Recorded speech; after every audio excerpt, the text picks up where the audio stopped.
कोई और ही खिलाता है, रोज सामने बिठा करके रोज महिमा करता है, तुम कितनी अच्छी हो, तुम मीठी हो, तुम ये हो। मुझे लगता है दुनिया में कोई भी युग में ऐसा पति नहीं हुआ होगा जो पत्नी को बिठा करके रोज 2 घंटा तक 1 घंटा तक महिमा करता है। ऐसा कोई है पति? तो बाबा रोज आपका श्रृंगार करता है। और संसार में सबसे धनवान है, सबसे गुणवान है, इसलिए ऐसे पति को कभी छोड़ना नहीं है। ऐसे पति को कभी भी डाइवर्स नहीं दो। कभी कभी डाइवर्स क्यों होता है?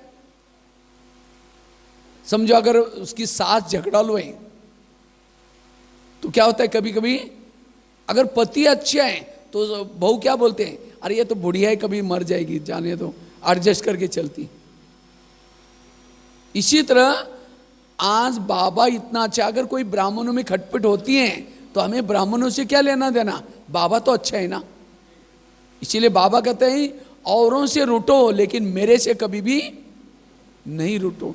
बाबा से रूठना अर्थात उसके पढ़ाई से रूठना, उसके श्रीमत से रूठना, यहां आना छोड़ देना मतलब भगवान से रूठ गए। इसलिए बाबा से कभी भी रूठो नहीं, अंत समय तक चलो। चलो अगर कोई समझो पत्नी कहना नहीं मानती, पति डाइवर्स नहीं देता, क्योंकि आजकल गवर्नमेंट के कायदे बहुत कड़क बन गए। आजकल क्या करते हैं, अगर पत्नी कहना नहीं मानती तो पति दूसरी शादी करता है। जब दूसरी शादी करता है, पहली पत्नी खाया पिया नहीं, देखता भी नहीं उसको, तो उसका क्या लाइफ है? पति का ना प्यार नहीं मिला। तो इसी तरह अगर बाबा का कहना नहीं मानेंगे तो बाबा सती की दुनिया बनाने का थोड़ी छोड़ेगा। आपके जगह पर, आपके पद के जगह पर किसी और को चॉइस करेगा, उसे प्यार करेगा। आप भी ज्ञान में हैं लेकिन आपके तरफ से नजर हट गई।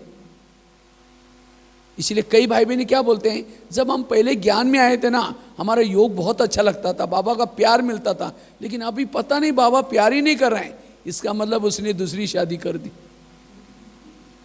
आपके जगह पर किसी और को चॉइस किया। क्यों? आपने उसका कहना, वो रोज बोलता था, आप डोंट केयर करते थे, तो उसके लिए दुनिया रचने थोड़ी छोड़ेगा। इसीलिए मेरे को डाइवर्स ना में दे, मेरे जगह पर किसी और को चॉइस ना करें, इसलिए बाबा का कहना मानो, उसके श्रीमत प्रमाण चलो। जितना श्रीमत प्रमाण चलेंगे संस्कार परिवर्तन हो जाएंगे। इसलिए अपने संस्कारों को क्या करना है, परिवर्तन करना है। अगर संस्कार नहीं बदलेंगे, पता ना उसी दिन एक कर्म की घटना सुनाई थी आपको।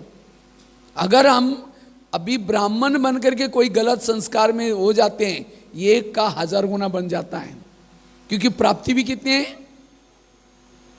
वो उसी दिन कौरव पांडव की बात सुनाई थी मैंने, आपको दोबारा सुना तो इसको। एक बार की बात है, कौरव बड़े हो गए, पांडव बड़े हो गए, तो सबको लगता है अब राजकुमार की, सब कहते हैं जो योग्य है उसको राजकुमार बना जाए। तो सबको लगता है योग्य कौन होगा। तो अचानक पांडव कौरव की परीक्षा ली गई। तो एक दरबार बिठाया था और उस दरबार में अचानक 4 व्यक्ति को पकड़ करके लाया।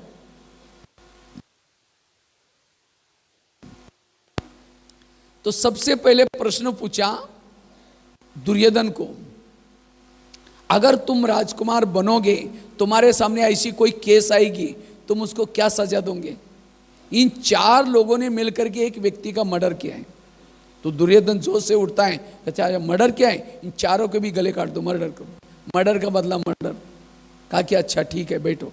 फिर यही प्रश्न युधिष्ठिर को पूछा गया, अगर तुम राजकुमार बनोगे, तुम्हारे सामने ऐसी केस आएगी, इन 4 व्यक्ति ने एक व्यक्ति को मारा हुआ है, तो आप क्या सजा दोगे। तो युधिष्ठिर गंभीर हो गया, कहता है मैं इनकी वर्ण जाति पूछना चाहता हूं। तो शकुनी उठ करके कहता है जाति से का मतलब है, क्योंकि वो अपने भांजे का ही भाग ये लेता है। कहता है मतलब है तब तो पूछा है। तो सब कहते हैं नहीं बताओ बताओ। कहा कि इसमें से एक शूद्र है, दूसरा एक वैश्य है, तीसरा क्षत्रिय है, चौथा ब्राह्मण है, 4 कुल के 4 हैं। तो ये सुनने के बाद और युधिष्ठिर गंभीर हो गया। फिर कहता है इसमें से जो क्षुद्र हैं उसको 2 साल की सजा दो, ये भी मर्डर करने में शामिल था। और इसमें से क्षुद्र हैं वैश्य हैं उसको 4 साल की सजा, शूद्र को 2 साल की, वैश्य को 4 साल की, और उसको 6 साल की सजा दो। और कहता है इसमें जो ब्राह्मण है उसको क्या सजा देने, मैंने कहूंगा, आचार्य द्रोण बैठे वो बताएंगे। ब्राह्मण है, ज्ञानी है, तो भी गलत काम किया। तो ये वर्तमान संगम युग की बातें हैं। आज हमें कभी क्षुद्र थे, गलतियां की, माफ हो सकती है। वैश्य में की, माफ हो सकती है। क्षत्रिय में की, माफ हो सकती है। लेकिन अगर ब्राह्मण ज्ञानी बनकर के गलत काम किया उसको कोई भी माफ। इसलिए ज्ञानी बनकर के कोई गलत काम, ये तो कई कहते जब हम पहले आए थे तो बहुत अच्छे थे, लेकिन अब पता नहीं क्या हो गया। जब आए थे बाबा ने बोझ सारे उतार दिया, हल्का कर दिया, लेकिन जैसे ज्ञान में चलने लगे, कई कहते हम मधुबन में गए थे, मेरे रूम में एक माता जी थी, कहते हम साकार मम्मा बाबा को मिले हैं, लेकिन एक दिन भी अमृत वाला नहीं उठी थी। और हम तो नए नए, हम चलता है मिस हुआ तो बाहर का खाया तो चलता है, दूसरों को देखेंगे, किसी का एग्जाम्पल देंगे, कहेंगे गृहस्थी हैं, और नियमों को दबाएंगे, तोड़ेंगे, तो एक का कितना गुना हो जाता है। इसलिए बाबा कहते हैं नियम को कभी नहीं तोड़ो। लक्ष्मी नारायण बनने के लिए हाथ सब खड़ा करते हैं, लक्ष्मी नारायण बनना है, और नियमों पर मन चलने के लिए कहेंगे बाबा हम गृहस्थ में रहते हैं ना, तो बाबा कहेगा अच्छा गृहस्थ में रहते हैं, दास दासी बन जाओ। नियमों पर के लिए कहेंगे गृहस्थ में रहते हैं, और पद पाने के लिए कहेंगे।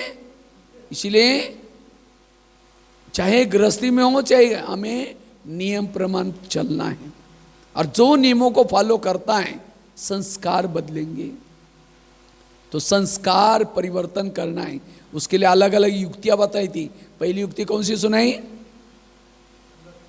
अमृत वेला बाबा को सुनाना। दूसरी कौन सी बताई? मुरलियों से स्टडी करना। जो संस्कार मेरे कमजोर हैं उसके ऊपर जो मुरलियां चली हैं उसी मुरलियों को इकट्ठा करके उसको पढ़ना, डायरी में लिखना, बार बार उसके नॉलेज फुल बनना, तब संस्कार का प्रभाव नहीं पड़ेगा। तीसरी युक्ति बताई, जो सीनियर भाई बहन हैं उनको सुनाना। चौथी सुनाई, उस संस्कार का भोजन नहीं देना।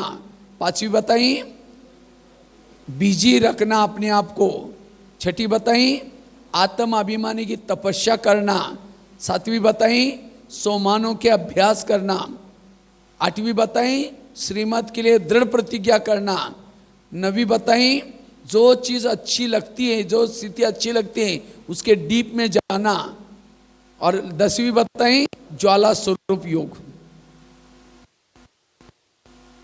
ये 10 आपको प्रभाव हो जाएगा। अगर संस्कार नहीं बदलेंगे, बताए ना राजा ने क्या किया, उस भिखारी, इसी तरह हम भी अपने आप बाबा से दूर हो जाएंगे। ये परीक्षाएं बार बार नहीं होती। अगर एक संगम युग में फेल हो गए, हर क्लब में फेल होते जाएंगे। इसलिए पढ़ाई के रूप में इसको लो, पढ़ाई के रूप में पढ़ो, क्योंकि हम भी बहुत बड़ी यूनिवर्सिटी में आते हैं। आजकल बच्चे कितना ध्यान से पढ़ते हैं, ट्यूशन लगाते हैं, ये करते हैं। ये तो एक जन्म की बात है, लेकिन हमको तो कितना जन्म की बात है। इसलिए इस पढ़ाई को पढ़ाई के रूप में लेना। जैसे बच्चे, अब समझो कोई पीरियड चल रहा है और कोई बच्चा बाहर घूम रहे हैं, तो टीचर उसकी पिटाई करता है। लेकिन हम तो ऐसे ढीले ढाले चलते हैं, समय पर नहीं आएंगे, कोई बात, ऐसा नहीं चलना ढीला ढाला।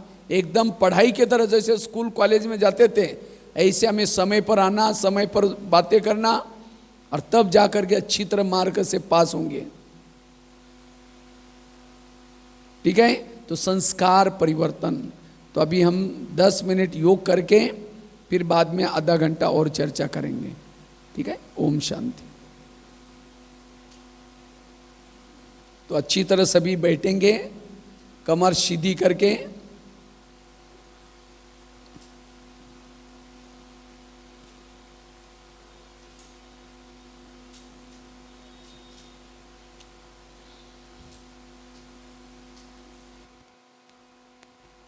सभी आंखें खोल करके बैठेंगे, कोई भी नींद का वायुमंडल नहीं बनाएंगे।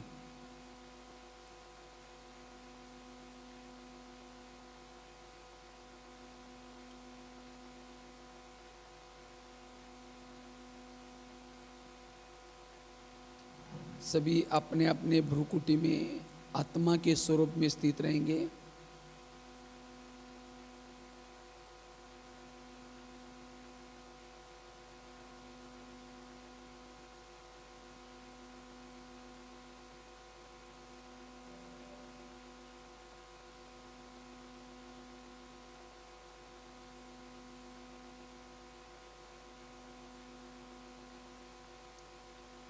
धीरे धीरे अपने आप को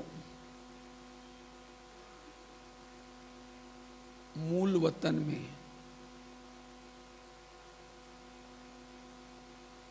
परम धाम की स्थिति में लेके चलेंगे, साइलेंस में।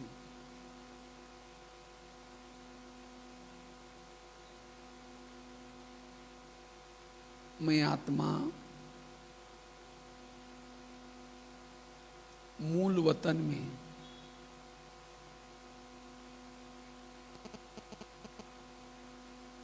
सर्वशक्तिवान के सानिध्य में हूं।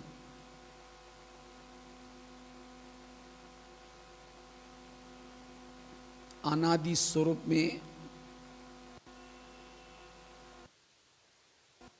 बिंदु आत्मा हूं।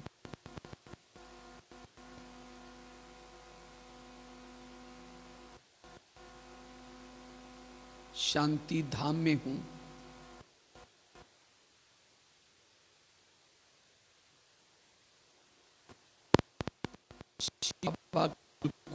हूं।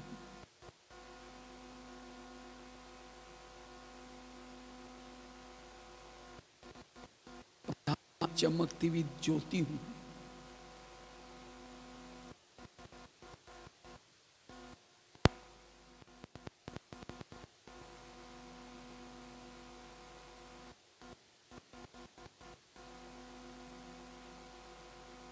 मुझ में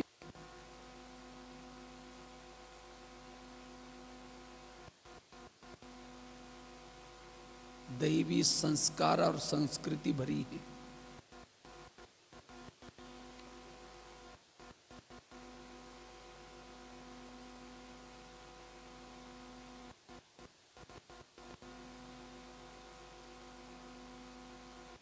मूल में पवित्र आत्मा हूं, पावन हूं,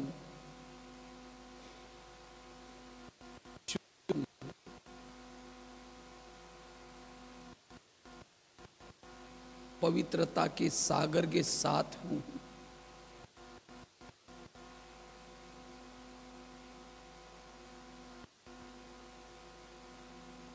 इस अनादि स्वरूप में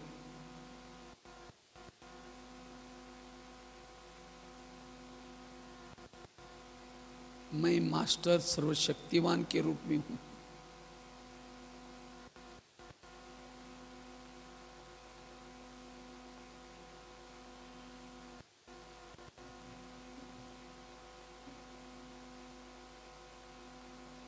अब अनुसार मैं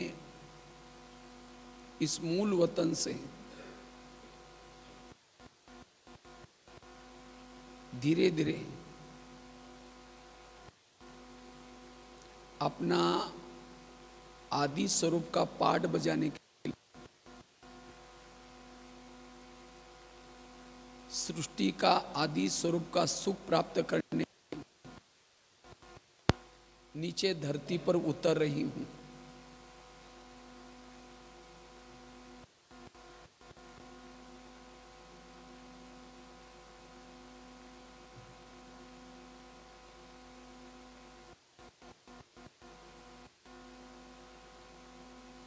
वहां मैं कितनी भाग्यशाली आत्मा हूं।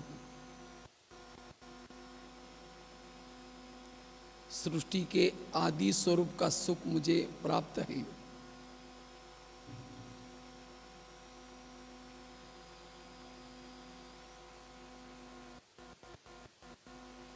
चारों ओर प्रकृति संपन्नता,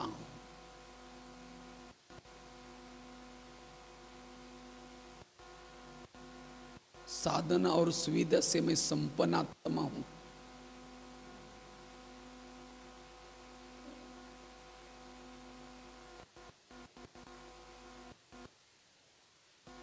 साथ पाठ बजाने का मौका मिला।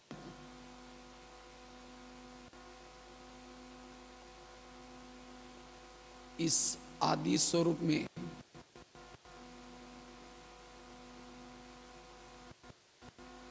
सतयुग और त्रेता में मुझे जन्म लेने की मौका मिला है।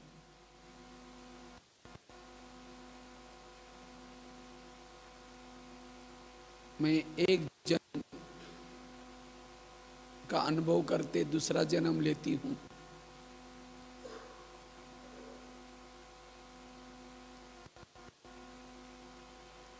वहां पुष्पक विमान, सोने के महल,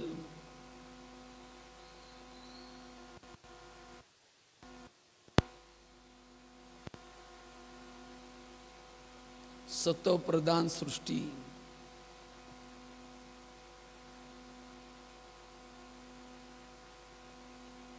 इस आदि स्वरूप में सचमुच कितना मुझे सुख मिला।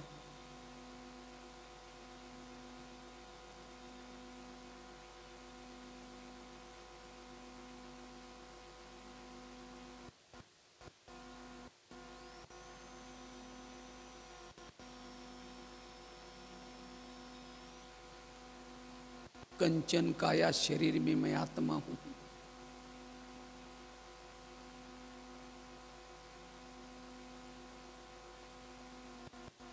धीरे इस आदि स्वरूप का चक्र घूमता जा रहा है। सतयुग और त्रेता के में जन्म लेते लेते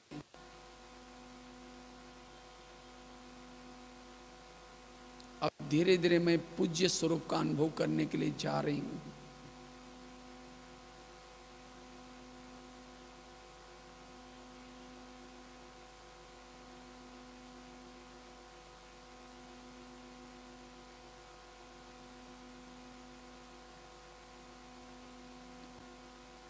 द्वापर और कलयुग में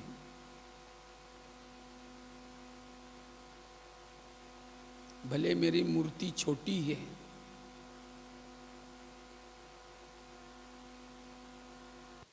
लेकिन भक्तों ने मेरे बड़े भाव में आकर के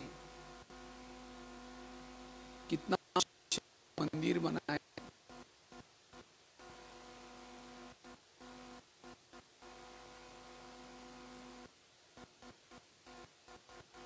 इस पूज्य स्वरूप में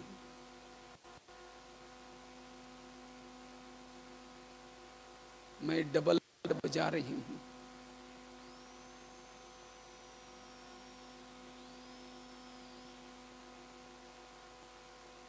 भगत लोग लंबी लाइन से अनेक कामनाएं लेकर के मेरा दर्शन करने के लिए आ रहे हैं।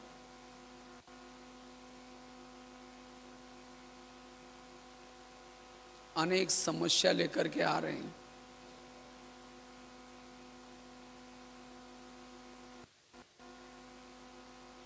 मैं इस सभी की समस्या का समाधान करने वाली आत्मा हूं।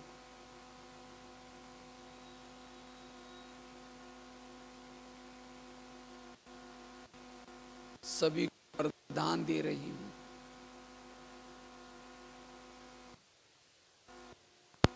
अनेक मेरे सामने रोते हुए आते हैं, खुश होकर के जा रहे हैं।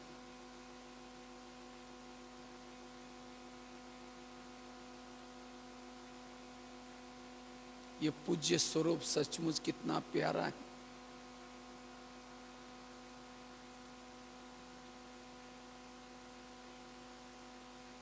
अब धीरे धीरे इस सृष्टि पर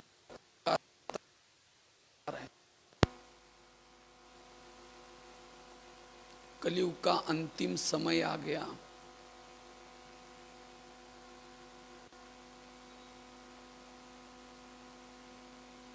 इस कलयुग निराकार परमात्मा का अवतरण हुआ।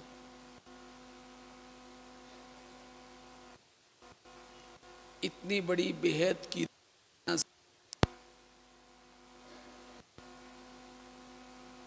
परमात्मा ने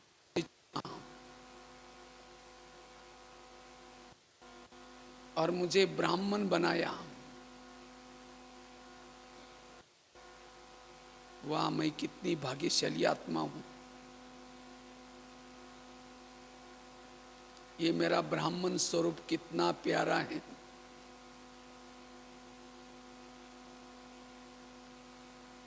भले सृष्टि पर अंधकार है, लेकिन उस भोलेनाथ परमात्मा ने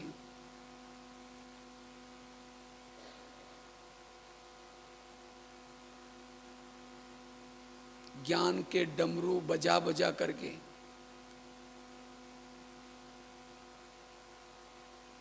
सारे अगम निगम के भेद खोले हैं। मुझे त्रिकालदर्शी बनाया, त्रिनेत्री बनाया। इस सृष्टि के आदि मध्य अंत का सारा ज्ञान बताया।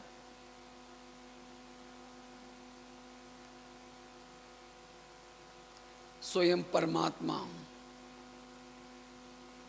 टीचर बनकर के मुझे पढ़ा रहे हैं। अब मुझे कोई गम नहीं है, कोई टेंशन नहीं है।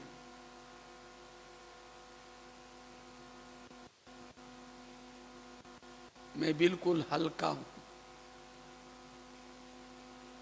मैं ब्राह्मण हूं। स्वयं परमात्मा की रचना।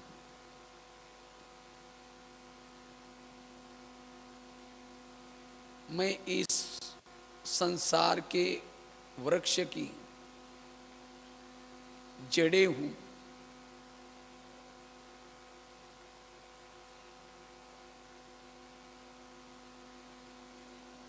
मैं जड़ों के नीचे बैठा हूं।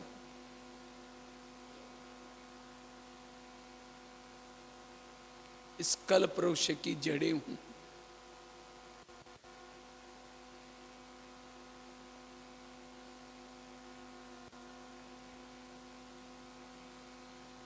अब धीरे धीरे मुझ ब्राह्मण को ही अब फरिश्ता बनना है।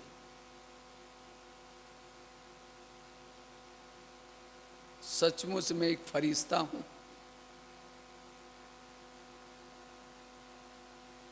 अब वापस मुझे घर जाना है।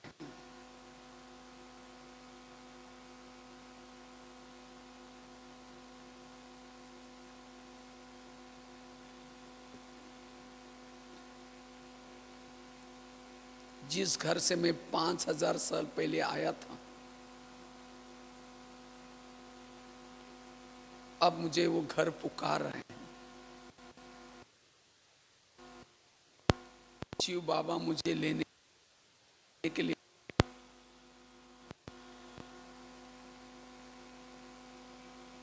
अब यह दुनिया मेरे रहने के लायक नहीं। इस आंखों के द्वारा जो मैं देख रही हूं, ये सब कुछ नष्ट होने वाला है। मैं उड़ता हुआ फरिश्ता हूं। ये देह भी मेरा मिट्टी का बना हुआ है। अब इस देह से भी मेरा कोई लगाव नहीं है। मैं एक फरिश्ता हूं। मुझे अपनी दुनिया में जाना है।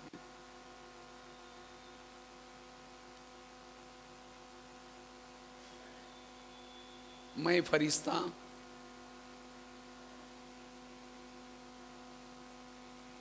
एक प्रकाश के शरीर में बैठी हूं।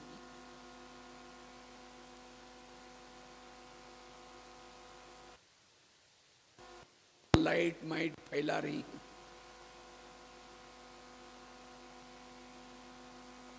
मेरे अंग अंग से शक्तियों की किरणें फैल रही हैं।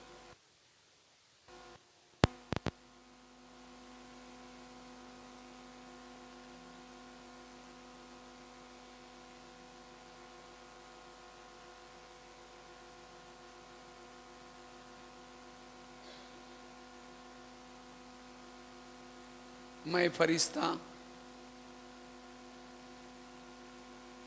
एक एक शहर के ऊपर जाकर के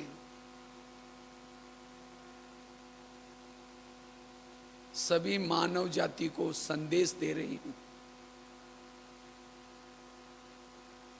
हे मानव जाति, हे मनुष्यात्माएं जागो। अब ये संसार चक्र पूरा हुआ है।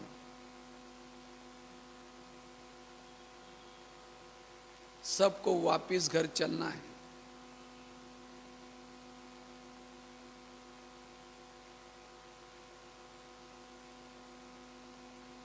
चारों ओर सकाश फैला रही हूं।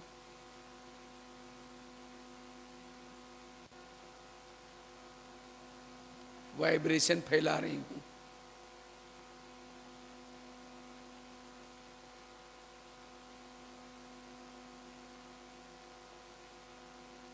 मैं एक फरिश्ता हूं।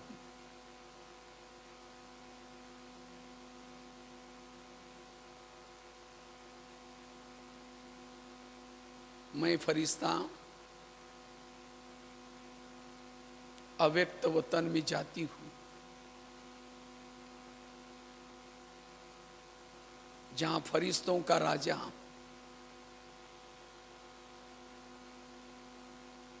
ब्रह्मा बाबा बैठा है।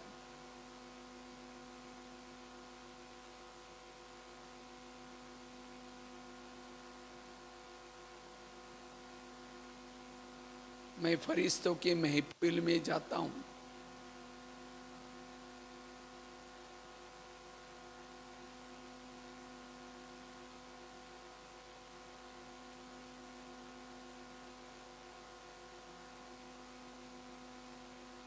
सबसे दृष्टि लेकर के चार्ज होकर के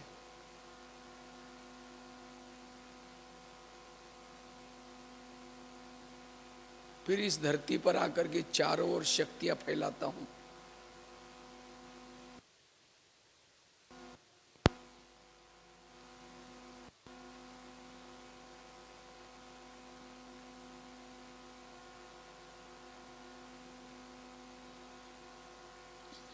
ओम शांति।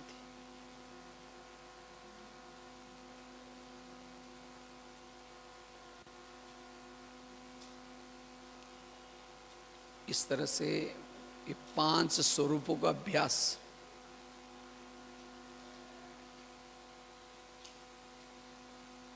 अनादि स्वरूप, आदि देवता स्वरूप, पूज्य स्वरूप, ब्राह्मण स्वरूप और फरिश्ता स्वरूप, ये बीच बीच में इसको तो भी आप संस्कारों को बदल सकेंगे। क्योंकि ये 500 स्वरूपों का अभ्यास करने से सचमुच हम कितने महान हैं, इस संसार चक्र में कितने बड़े हैं, इसका पूरा ज्ञान समाये हुआ इस 5 स्वरूपों में। तो इसका बीच बीच में अभ्यास करते रहेंगे। बाकी विशेष ब्राह्मण बनने के बाद हमें बाबा के ऊपर क्या चाहिए? निश्चय चाहिए। आज की मुरली थी निश्चय बुद्धि बनो, क्योंकि जितना निश्चय बाबा के ऊपर होगा, निश्चय से परिवर्तन होगा। और निश्चय बाबा के ऊपर बिठाने के लिए विचार सागर मंथन करो। जो हम पहले सुनते थे वो ठीक है या बाबा जो सुना रहे वो ठीक है?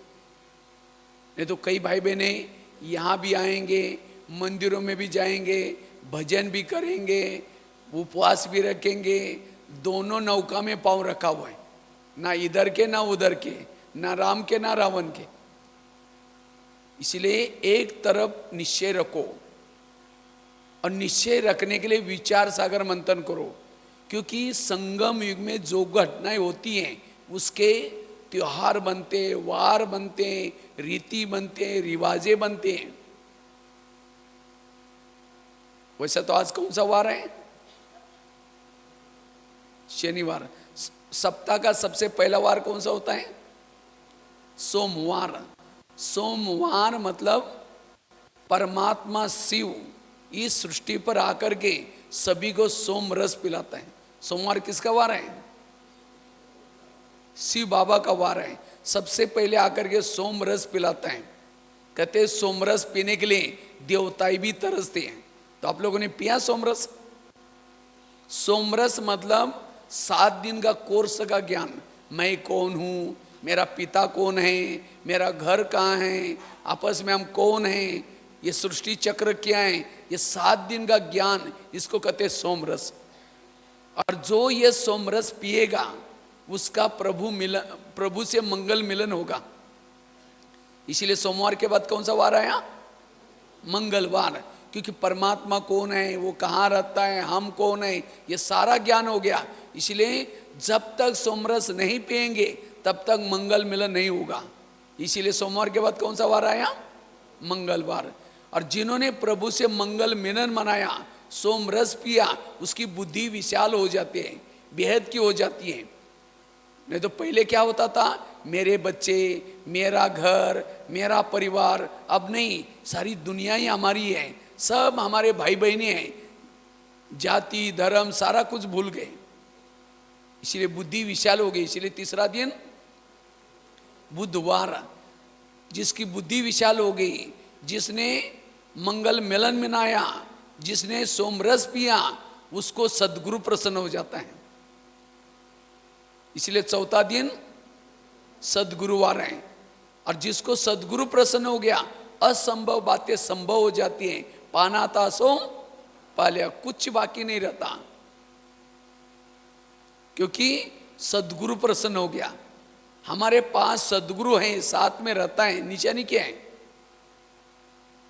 अगर बाबा हमारे साथ में नहीं रहता तो एक दिन भी आप पवित्र नहीं रह सकते।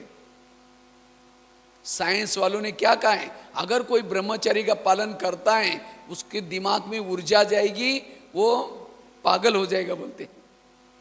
लेकिन मैं तो सोचता हूं जो विकारों के वश हो जाते हैं वही पागल हो जाते हैं। आज 3-3 साल वाली बच्ची के ऊपर रेप केस हो रहे हैं, कितना खतरनाक है। इसलिए आज हमारे ब्रह्मा कुमारी में कितने भाई बहने हैं, कितने पवित्र हैं, कितने शुद्ध बनते जा रहे हैं। परमात्मा साथ में है, सद्गुरु साथ में है। शास्त्रों में यह भी लिखा हुआ है, रुई और आग एक रम में रखेंगे लग जाएगी। अर्थात पति और पत्नी एक साथ में रह करके पवित्र नहीं रह सकते। लेकिन आज कितनी लाखों माताएं, भाई बहने, कितने सारे लोग पवित्र रहते हैं, कितने सारे कुमार कुमारी पवित्र रह रहे हैं। कौन साथ में? परमात्मा साथ में। द्वापर युग में भी कोई सन्यासियों ने सन्यास किया था, उस समय तो अच्छा वातावरण था, लेकिन तो भी पवित्र नहीं रह सके, कहीं तो आकर के घर बसाया। लेकिन आज इतना गंदा वातावरण है बाहर, कितनी सारी फिल्में, फैशन, क्या क्या, तो भी ऐसे वातावरण में रह करके भी, घर में रहते हुए भी पवित्र रहते हैं। कौन साथ में है? बाबा सद्गुरु साथ में है। इसीलिए सद्गुरु प्रसन्न हो गया है। और जिसको सद्गुरु मिल गया, जिसकी बुद्धियां विशाल हो गई, जिसने मंगल मिलन मनाया, जिसने सोमरस पिया, उसके दिल से परमात्मा के लिए शुक्रिया निकलता है, धन्यवाद। इसीलिए 5वां दिन शुक्रवार, क्योंकि प्रभु मिलन होने से सच्चा सुख मिलता है, जो खाने से, देखने से, पीने से कुछ नहीं मिलता। अगर छोटे बच्चों को आइसक्रीम खिलाओ, कुछ भी करो, वो क्या कहता है, मुझे पापा से मिलाओ, मुझे मम्मी से मिलाओ। उसको कुछ भी खाना पसंद नहीं आता। इसी तरह आत्मा कितना भी चाहे, कुछ भी दे के, कुछ भी करें, जब तक मम्मी पापा से नहीं मिले तब तक सच्चा सुख। तो आज हमें सबको मम्मी पापा तो मिला है ना, परमात्मा मिला है ना, तो पाना था सो, अब मुझे कुछ नहीं चाहिए, शुक्रिया, धन्यवाद। और जिसको शुक्रिया निकला, सद्गुरु प्रसन्न हो गया, बुद्धि विशाल हो गई, मंगल मिलन मनाया, सोमरस पिया, उसके अंदर जो शनि है, सबसे खतरनाक शनि है काम, क्रोध, लोभ, मोह की। ये बहुत बड़ी खतरनाक शनि है। इस शनि से मुक्त हो गए। इसीलिए 6ठा दिन शनिवार, शनि से मुक्त हो गए। और जब शनि से मुक्त हो गए, शुक्रिया निकला, मंगल सदगुरु प्रसन्न हो गया, मंगल मिलन हो गया, बुद्धि विशाल हो गई, सोमरस पिया, वो इस सृष्टि पर आकर के जन्म मरण से छुट्टी हो जाती है उसकी। इसीलिए संडे का दिन छुट्टी का दिन होता है, सारे बच्चे अपने माँ बाप के साथ घर में रहते हैं। तो हमारा भी क्या आने वाला है, संडे आने वाला है, अर्थात उसको ये भी कहते हैं होली डे। होली डे पवित्र वो दिन है जिस दिन आत्मा और परमात्मा परमधाम में रहेंगे, वो है होली डे। तो सबकी छुट्टी होने वाली है, सब चलेंगे साथ में परमधाम में। तो देखो कैसे दिन बने हैं। पहला बना है सोमवार, सोमवार के बाद शनिवार नहीं आया, सोमवार के बाद मंगल मिलन हो गया, बुद्धि विशाल हो गई, सदगुरु प्रसन्न हो गया, शुक्रिया निकला, फिर शनिवार आया। यहां जो कुछ होता है संगम युग में, उसके वार त्योहार सब कुछ बनता है। इसलिए रीति रिवाजें बनती हैं, सब कुछ बनता है। हमें एक बाबा के ज्ञान में चलते हुए ऐसा विचार सागर मंथन करना है। जो बाबा कहता है वो ठीक है, दुनिया में कहते हैं वो ठीक है। दुनिया में कहते हैं भगवान को प्रसन्न करना है तो बलि चढ़ाओ। कौन सी बलि? जो मैं कहते हैं उसकी बलि। लेकिन लोगों ने कौन सी बलि चढ़ाई? मैं करने वाली बकरी को बलि चढ़ा दी, प्रसन्न हो जाता है। उपवास, उप मतलब नजदीक, वास मना रहना, भगवान के पास रहना, इसको कहते हैं उपवास। लेकिन लोगों ने पेट का उपवास किया। अगर गवर्नमेंट के एंटी में जाकर के चौराहे में हड़ताल करो तो गवर्नमेंट प्यार करेगा, मार देगा? हाँ, कहीं क्यों हड़ताल किया? इसी तरह परमात्मा को कहा, परमात्मा ये मेरा काम करो, नहीं तो 2 दिन हड़ताल, भूख हड़ताल। ये व्रत करने से, उपवास करने से हेल्थ ठीक होगी, बाकी परमात्मा से कोई लेना नहीं। इतना दिन हमने हड़ताल करते करते ऊपर से वो आया और बुलाता है, भाई क्यों हड़ताल किया? लेकिन जो करते वो कहीं आते ही नहीं। इसीलिए कौन सा उपवास करो? मन बुद्धि से परमात्मा के पास रहो, यह है सच्चा उपवास। इसीलिए कहते हैं ना, भूखे पेट भजन न हो गोपाला।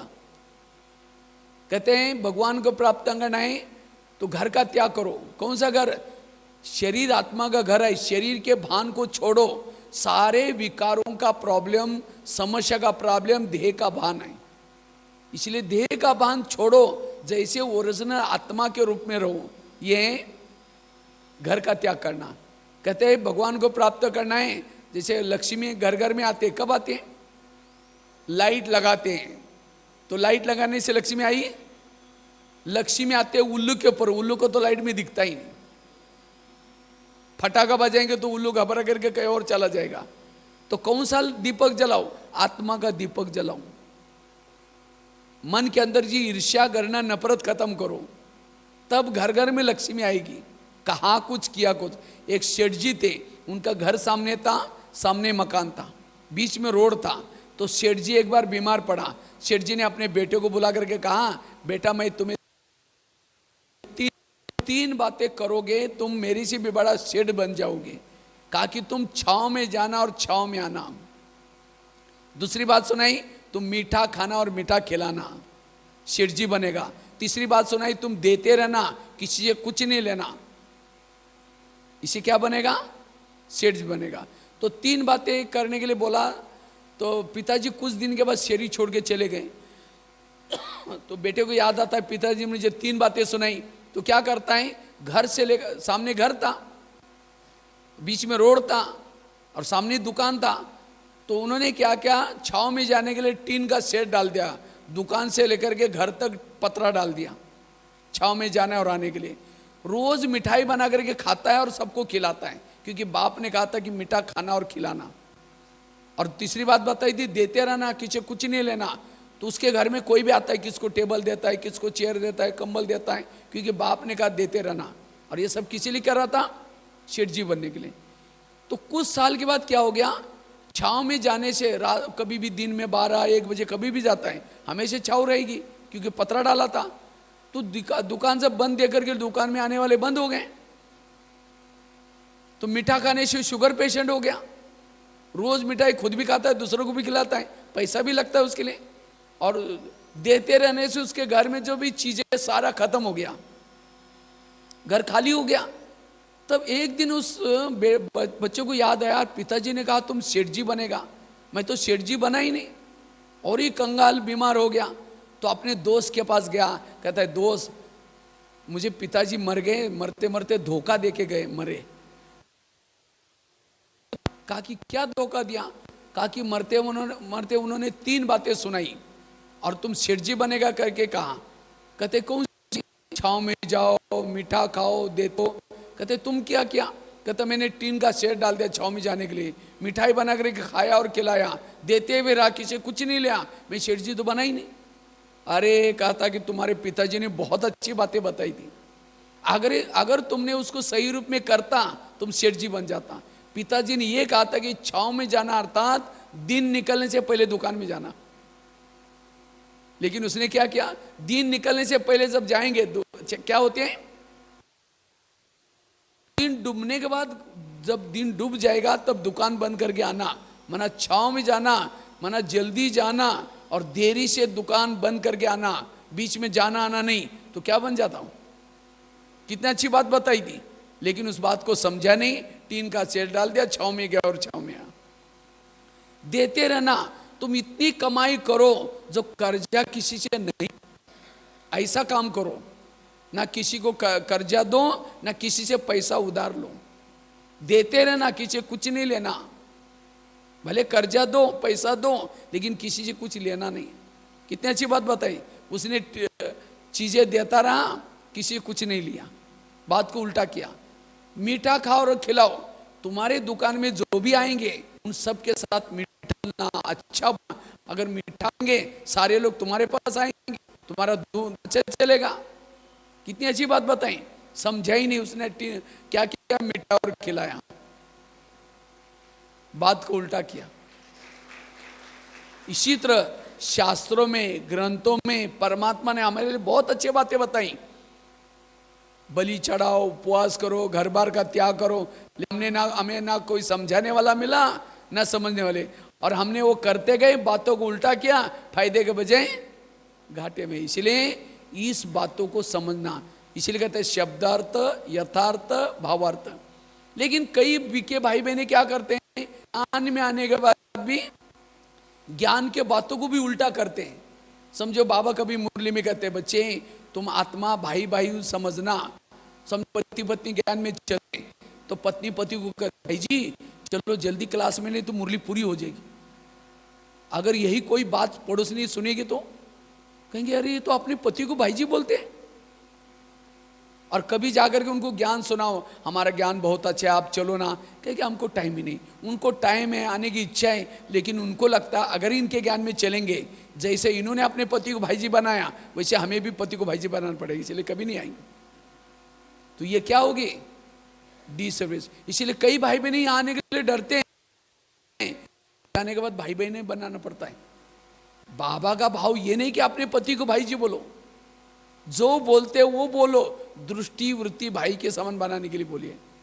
कई तो बच्चों को भी कहेंगे भाई जी इधर आओ, सास को कहेंगे बहन जी, ये क्या है? इसीलिए बाबा के शब्दों को समझने की जरूरत है। कभी कभी बाबा कहता है बच्चे संबंधी को भूल जाओ, देह से देह की क्या करते हैं, जाना ना बंद करते हैं। कहते हैं तो अज्ञानी है ना, इनके पास जाने की जरूरत नहीं है। बाबा ने कहा इसको भूल जाओ। बाबा कभी नहीं कहता कि ऐसे जाना उस स्थूल में भूल जाओ, मन बुद्धि से भूल जाओ। कई तो मन बुद्धि से भूले नहीं, सबको कहेंगे हमारा रिश्तेदारी बहुत अच्छे हैं, बहुत अमीर है, उनके 10-12 ट्रक हैं, कभी जाएंगे नहीं, लेकिन बार बार याद करते रहेंगे, तो क्या फायदा?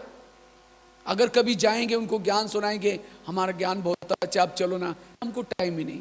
उनको टाइम है, आने की इच्छा है, लेकिन उनको लगता है अगर इनके ज्ञान देंगे, जैसे इन्होंने हमको छोड़ा, हमको भी छोड़ा। इसीलिए बाबा कभी नहीं कहता है कि बच्चे जाओ आओ सबके साथ। कभी कभी बाबा कहता है बच्चे ये शरीर तुम्हारा विनाशी है, ज्यादा ध्यान नहीं दो। तो कई क्या करते, बीमारी हो गई, खांसी हो गई, बुखार है, कहते विनाश है ना, अभी 2-4 साल रहना है ना, क्या करना है, उसको देखेंगे इतना बुखार आएगा, इतने बीमारी हो जाएगी, फिर कहेंगे बाबा मदद ही नहीं करता। बाबा कहते हैं भले विनाश है लेकिन उतना वैल्यूबल भी है। जैसे कोई मंदिर का ट्रस्टी होता है, उसका कुछ भी उठा जाए खराब हो जाए, कहता है मैं ट्रस्टी हूं, संभालने के लिए दिया है, उसका दुरुपयोग नहीं करना है। ट्रस्टी बन करके उसकी सफाई करो, लिपाई पोताई करो, इसका दुरुपयोग नहीं करना है। इसलिए इसमें रहते हुए भी ये बाबा को दिया है, उसका मिसयूज नहीं करना है, इसकी सफाई झाड़ू पोछा करो रोज। इसलिए बाबा के शब्दों को समझने की जरूरत है। एक सेंटर पर गुरुवार का दिन था, तो गुरुवार में कुछ भोग बना रही थी, तो इतने में एक भाई आया ज्ञान सुनने के लिए। तो सेंटर की बहन जी ने कहा माता जी गांव से दूर से आई थी, कहा कि माता जी थोड़ा इस भाई को कुछ सुनाना, तब तक मैं भोग बनाऊंगी। तो पहला चित्र लगा था लक्ष्मी नारायण का। तो माता जी वो भाई को कहते आप रोज यहाँ आया करो, आपका ट्रैक्टर बहुत अच्छा हो जाएगा। कहते ट्रैक्टर, यहाँ क्या गैरेज का काम सिखाते हैं? कहते नहीं, लक्ष्मी नारायण भी ट्रैक्टर से गिर गए, परमात्मा उनका ट्रैक्टर ठीक करने के लिए आए। कहते वो कैरेक्टर बोलने के बजाय, वो कैरेक्टर बोलने के बजाय ट्रैक्टर बोल रहे।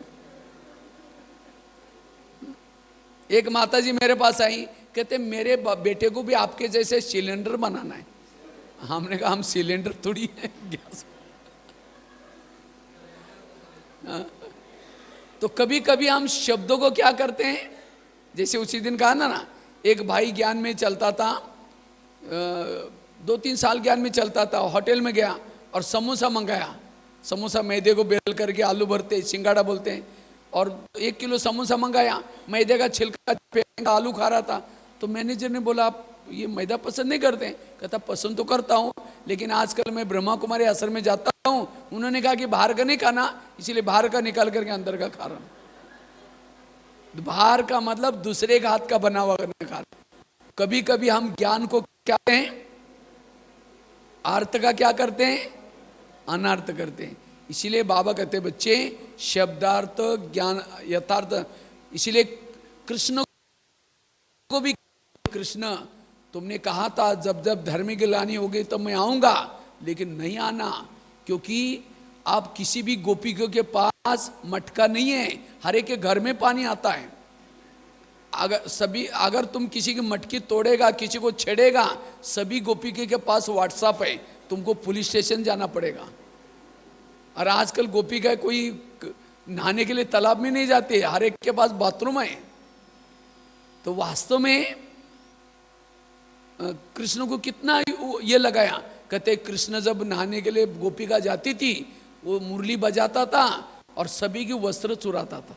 बताओ, एक प्रिंस इतना बड़ा ये, जिसको भगवान भी कहते हैं कई लोग, और आज ऐसा काम करेगा।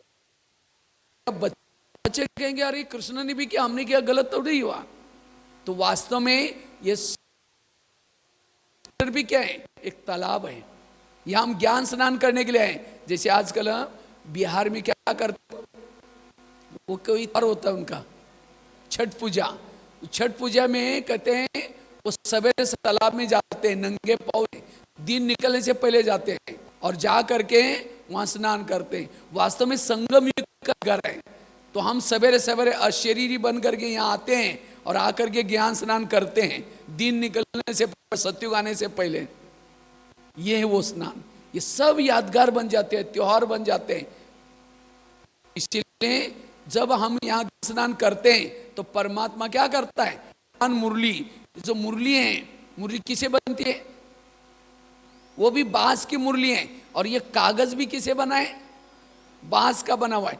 तो ये ज्ञान की मुरली बजा करके ये देह भान को वस्त्र को चुराता है। वो वस्त्र की बात नहीं, अगर वो वस्त्र चुराएगा तो लोग क्या कहेंगे। इसलिए वो वस्त्र नहीं,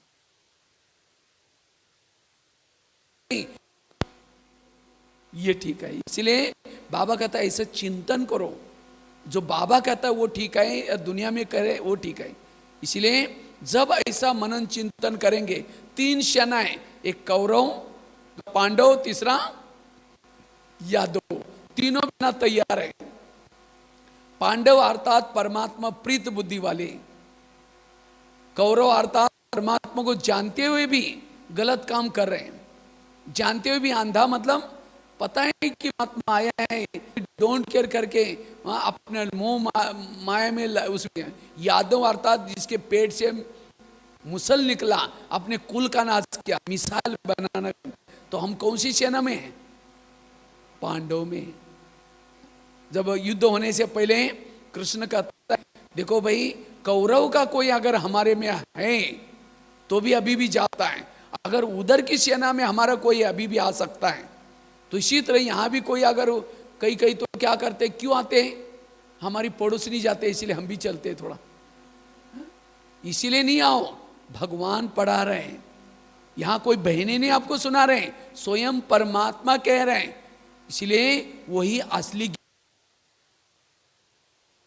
अंत में जब भीष्म को पता चला, कृष्ण ने आकर के गीता ज्ञान सुनाया, तो उस समय अपने भाग्य के ऊपर कोसते हुए कहता है, हे वायु, आपको थोड़ा भी दया मेरे पर नहीं आई, थोड़ी भी दो भी झलक आती, मेरे को दो महावाक्य सुनने को नहीं। मैं विधाता को पूछूंगा कि मुझे अर्जुन क्यों नहीं बनाया, कुंती पुत्र अर्जुन क्यों नहीं बनाया, विधाता को पूछूंगा। तो इसी तरह आसपास वाले लोगों को पता चलेगा, अरे इसी सेंटर पर स्वयं परमात्मा ने गीता का ज्ञान दिया और हम तो नजदीक थे, हम कितने दुर्भाग्यशाली नहीं आ पाए, हमने अपना बहाना, पश्चाताप होगा। इसलिए यहाँ संगम युग में जो कुछ घटनाएं होते हैं उसका शास्त्र बनता है, ग्रंथ बनता है, रीति बनते हैं, रिवाजे बनते हैं, सब कुछ बनता है। तो आज हम पांडव सेना में हैं और पांडव सेना की विजय उनकी है। इसलिए बाबा कहता है ऐसा चिंतन करो।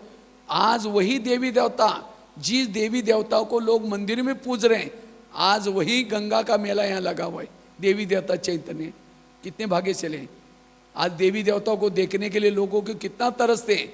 तो आज ऐसे ब्राह्मणों के संगठन में हम आते हैं, जैसा एक राजा दूसरे राजा को रिगार्ड देता है, हमें भी क्या करना है, एक ब्राह्मणों को दूसरे ब्राह्मणों के साथ उसी भावना से देखना है।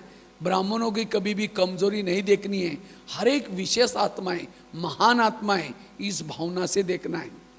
इसलिए निश्चय बुद्धि बनो, और जितना निश्चय बुद्धि बनेंगे उतना आपकी विजय होगी। और निश्चय वालों की निशाने वो श्रीमत प्रमाण चलेंगे, कभी भी भानाबाजी नहीं करेंगे। इसलिए अब दोनों तरफ पांव नहीं रखो, बाबा के ज्ञान में एकदम ऐसे घर में भले रहते हैं लेकिन समर्पित बुद्धि होकर के रहो। ये सब कुछ, घर भी बाबा का है, कि खेती भी बाबा की है, मैं बाबा के लिए इस दुनिया में जीती हूँ। ये सब कुछ, ये सरेंडर बुद्धि बन करके रहना है, विजय बन करके रहना है, और सदा हमें ज्ञान योग करते रहना है। ठीक है, ओम शांति। बाकी शाम के समय मुझे लगता है काफी सारे क्लासेस हो गए। पहली क्लास कौन सी सुनाई थी? कर्मों की घुई गति की बातें, समस्याओं का समाधान। हमारा टोटल इस भट्टी का मूल उद्देश्य था समस्याओं का समाधान, कारणों का निवारण, सारी व्यर्थों से बचना। और उसके लिए पहली क्लास सुनाई थी कर्मों की घुई गति को समझना। उसके बाद दूसरी क्लास हुई थी स्वराज्य अधिकारी स्थिति, अपने इंद्रियों पर शासन करना, वो कैसे करना है, कैसे राजा बनना है, पूरी डीप में क्लास सुनाई थी। उसके बाद तीसरी क्लास हुई थी हम अशरीरी स्थिति का, आत्मिक स्थिति का अनुभव कैसे करें, उसके लिए कुछ बातें सुनाई थी। उसके बाद आगे की क्लास हुई थी योग की गहराई, योग का हम कैसे अनुभव करें।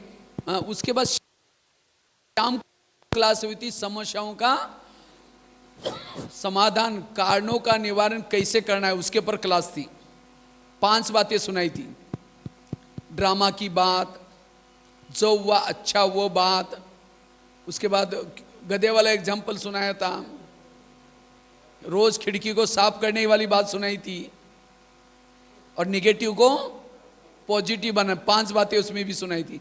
उसके बाद दूसरी दिन का क्लास हुआ था योग का महत्व, योग की गहराई, योग के लिए धारणा, योग की यथार्थ विधि क्या है, उसके बारे में पूरी डिटेल में क्लास हुई थी। उसके बाद हुई थी शायद कल शाम के समय क्लास हुई थी, कल शाम के समय पर चिंतन से कैसे बचना है, पर चिंतन से कितना बड़ा घाटा होता है। आज भी बाबा की मुरली में था, बच्चे झगमई झगमई नहीं करो, किसी का भी परचिंतन नहीं करो, परचिंतन करने से वायुमंडल खराब होता है, इससे कैसे बचना, उसके पर क्लास थी। और उसके बाद आज सवेरे की संस्कार परिवर्तन, तो मुझे लगता है सारे प्रश्न के आपको उत्तर उसमें मिले होंगे। फिर भी अगर कुछ आपके जीवन में कुछ प्रश्न हैं, कोई ज्ञान के बारे में, धारणा के बारे में, योग के बारे में, तो शाम के समय आप लिख करके लाएंगे और शाम के समय हम प्रश्न उत्तर के रूप में लेंगे। वैसे तो और भी मेरे पास कई टॉपिक पड़े हैं, लेकिन वो भी टॉपिक भी लेंगे और साथ में प्रश्न उत्तर, और शाम को हम 5:30 बजे पूरा करेंगे। इसलिए बिल्कुल सभी 4 बजे पहुंचेंगे, ठीक है। शाम को भी समापन होगा, फिर उसके अंदर कुछ आप लोगों ने क्या क्या अनुभव किया है, क्या क्या कौन सी बातें आप लोगों को कुछ ये पता नहीं थी, आज से हम मुझे पता चली, आज से मैं इस भट्टी से ये प्रतिज्ञा करके ऐसा ऐसा रोज अमृत वाला करेंगे, क्लास के पहले आएंगे, तो कुछ ना कुछ इस भट्टी से जो प्रेरणा ली वो प्रेरणा भी आप लोग समाप्त होंगे, और लास्ट में सबको वरदान भी मिलेगा, ठीक है। ओम शांति।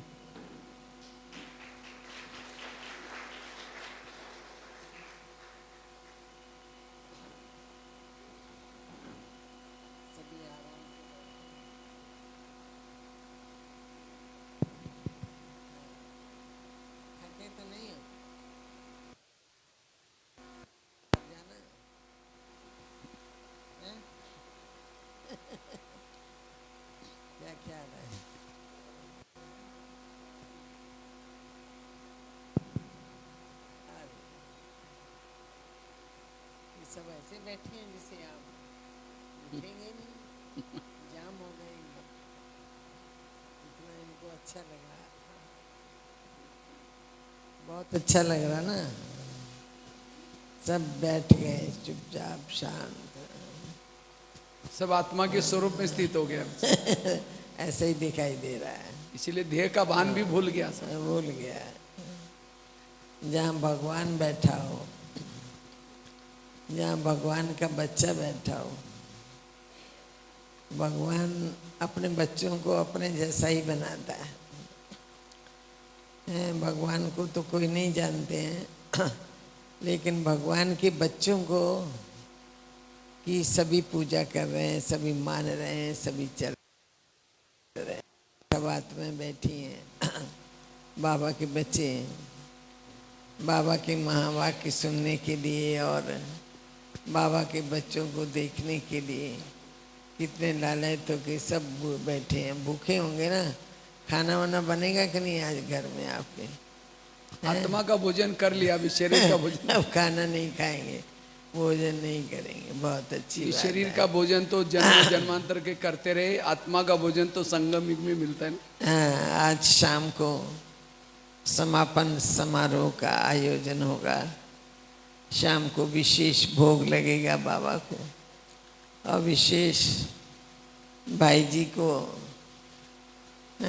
विदाई देंगे। क्या देंगे? कौन कहता है विदाई देंगे? कभी भी विदाई नहीं देंगे। विदाई देंगे क्या? नहीं देंगे ना। विदाई नहीं देंगे, सबके दिलों में बस गए। भगवान अज्ञान काल में भी कहते थे भगवान सबके दिल में रहता है।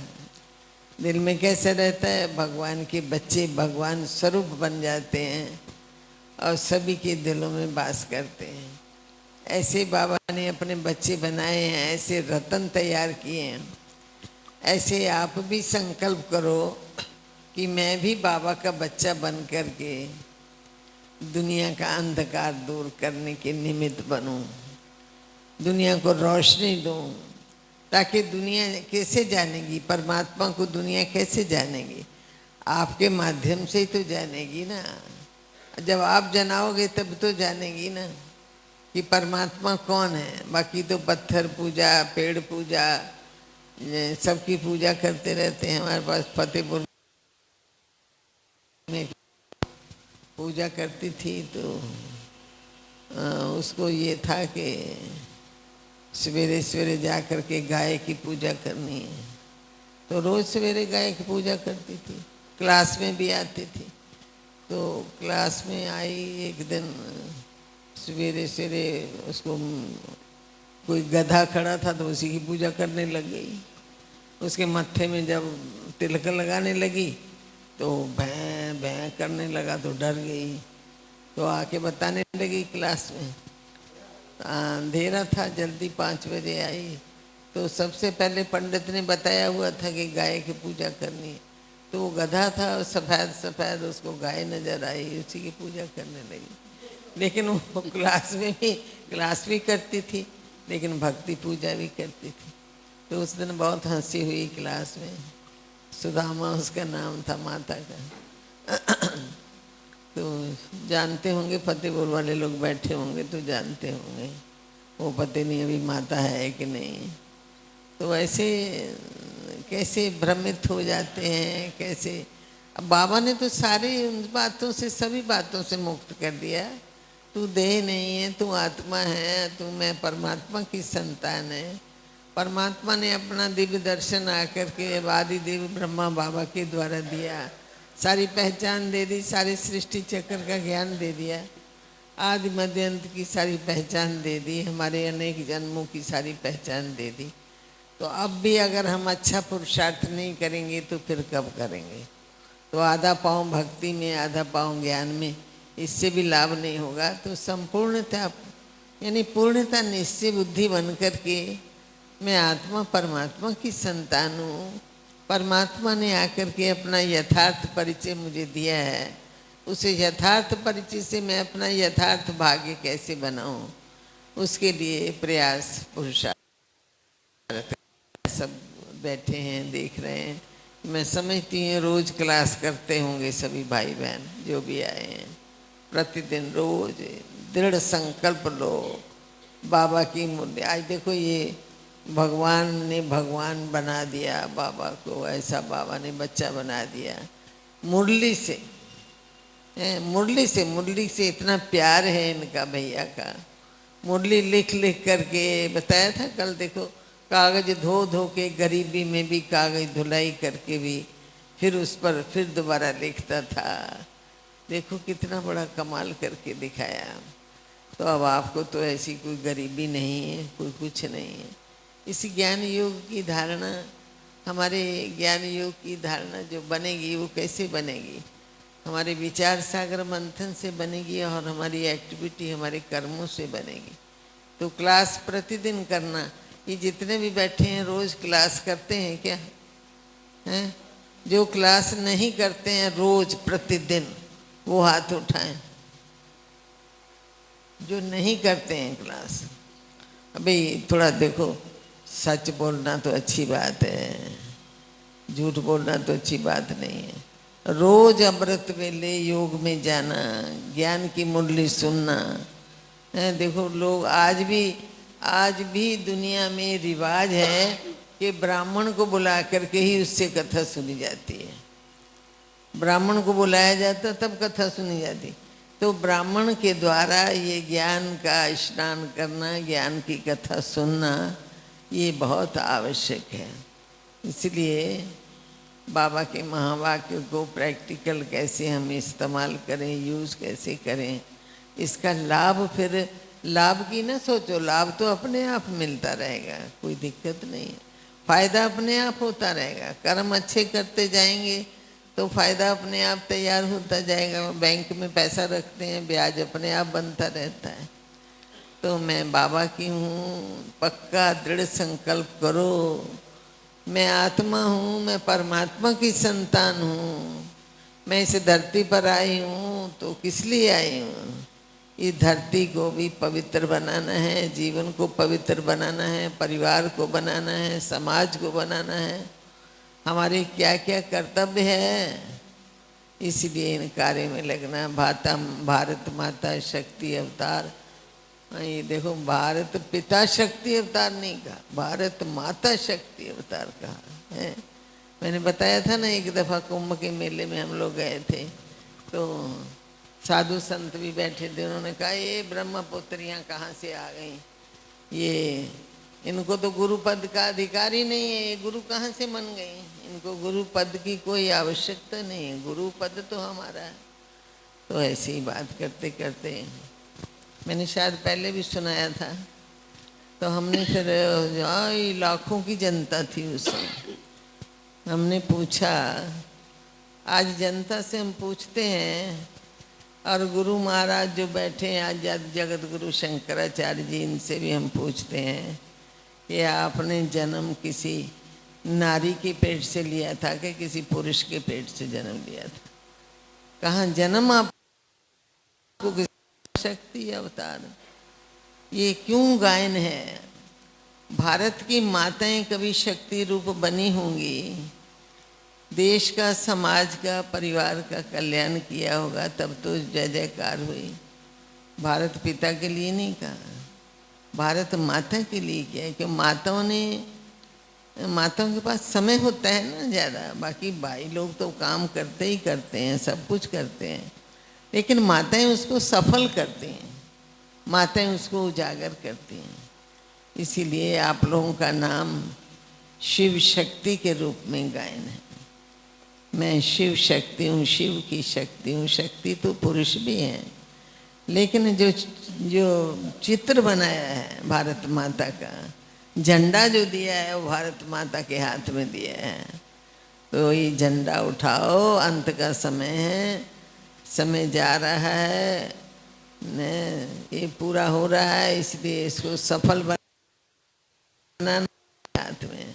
मैं समझती हूँ इस ग्रुप में भी कुछ माताएं ऐसी निकलेंगी जो बाबा का झंडा बुलंद करेंगी। हैं कोई ऐसी माताएं बहनें, कुमारियाँ कोई हैं इसमें? ऐसी हैं? इतना ज्ञान सुना, इतना भाषण सुना, किसी के अंदर उमंग आया कि मैं भी ऐसा भगवान भाई जैसा मैं भी बन के दिखाऊंगी? कोई भाई के अंदर, कोई बहन के अंदर ऐसी उमंग आई है? देखो, ऐसा भाई किसी रिश्तों में नहीं बंधा है, रिश्ते इनके सब हैं, सारे माँ बाप भाई बंधु बहन भाई सब होंगे, लेकिन कितने सारे हम सब इनके हैं, तब तो हमारे पास चल करके आए हैं। आपके साथ कोई रिश्तेदारी थी? क्यों आए आपके पास? जरूर आपके साथ कर्मों का ऐसा अच्छा ऊंचा श्रेष्ठ हिसाब किताब बना हुआ था, उसको अदा करने के लिए आए हैं। एक एक आत्मा ऐसा दृढ़ संकल्प ले लेगी तो देश का, समाज का जल्दी उद्धार और कल्याण हो जाएगा। इसलिए बहुत बहुत शुक्रिया, आप सब आए, बहुत बहुत थैंक्स। शाम को विशेष शिव बाबा को भोग लगाएंगे और भ्राता जी का सम्मान करेंगे, और इसलिए आप सभी शाम को अवश्य आना। ऐसा नहीं हो कि नहीं आना, सब जितने बैठे सब लोग आना। आएंगे ना? सब आएंगे? अरे वाह, ठीक है, हाथ उठाया नहीं? आए? हाँ, सब आएंगे। अरे वाह वाह, बहुत अच्छा, बहुत अच्छा। ओम शांति। सभी मिल कर के हमारे जो भगवान भाई जी यहाँ तक आकर के उन्होंने जो कहते नहीं कि सपने वो नहीं होते जो सोने पे आते हैं, सपने वो होते हैं जो सोने नहीं देते। अपने वो नहीं होते हैं जो रोने पे आते हैं, अपने वो होते हैं जो रोने नहीं देते। आज पूरी दुनिया जैसे दुखों के जंगल में है, रो रही है। भगवान भाई साहब ने आकर के हम लोगों को उमंग उत्साह दिया। बहुत बहुत हम सभी का भगवान भाई जी को थैंक्स, और सभी सम्मान करेंगे आज शाम की सभा में। इसी के साथ ओम शांति। सभी आएंगे और औरों को भी लेके आएंगे। ओम शांति। ब्यास नहीं होंगे, कोई भी सत्संग हमारे पास आ जाओ, हमारे पास आ जाओ, आपको बुलाते रहेंगे। अगर आपका बैच है, कहेंगे ओम शांति वाले हैं, इनका रखवाला शिव बाबा है, हमारे पास नहीं आने वाले। इसीलिए मंगल सूत्र पहन कर रखना। अच्छा समझो, 7 फेरे लिया, मंगल सूत्र पत्नी को अपने घर में लेके जाता है, और घर में लेके जाकर के क्या करता है, डायरेक्शन देता है। देखो मैं ऑफिस में जा रहा हूं, पड़ोसी ने एक बार जाकर के बातें नहीं करना, ये करना, ये करना, वो करना, कई डायरेक्शन देता है।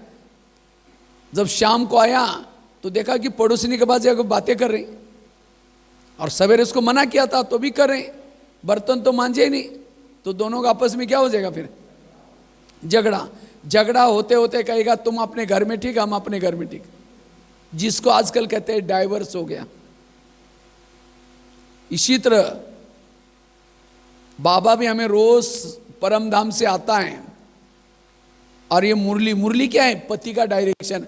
2 कॉलम में मुरली में लिखो, मुरली को लिखो पति ने आज क्या क्या करने के लिए बोला है, और दूसरे कॉलम में लिखो पति ने आज क्या क्या मना, जो मना किया उसको न करना, करने के लिए बोला करना, वो यह है ज्ञान।